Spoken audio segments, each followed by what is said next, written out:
I think the main one is really equipment and the time involved in doing it.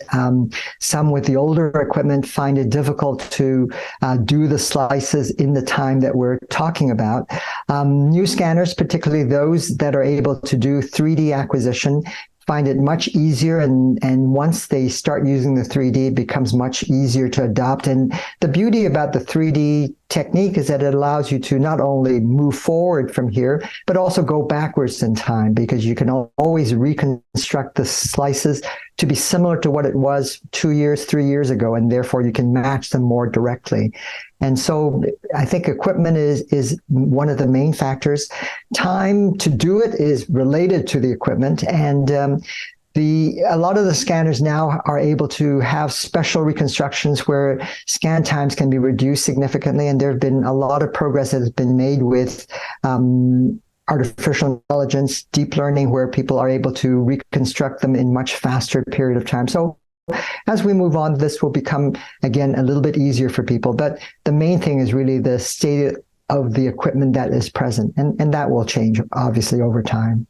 I think the main thing is people are aware of it, and I think if people know about it, they will be wanting to do it. And really, what you're helping us with here in terms of publicizing it, making people aware of it, will help.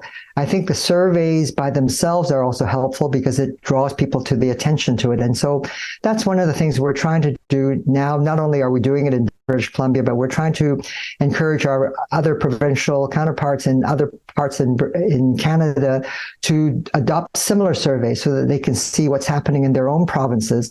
And we're also going to try and see if we can try and do this in the US, trying to see whether we can work with the Consortium of MS Centers to see whether surveys like this can be done. I think having a survey done makes people think about where they are compared to other people, and causes them to really see what they can do to improve the care that they can provide for their patients. The CMSC is very committed to that, and the CMSC has put together a clinician user's manual and has also put together some MRI cards that centers can use to follow it in terms of the standardized protocol. It gives details on how the protocol is.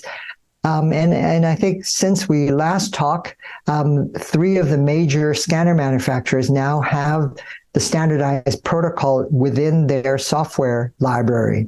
So people can go to those libraries and be able to pull those standardized protocol up. But again, this is also dependent on the latest software. And so people with more recent equipment will have more recent software, and that's where they reside.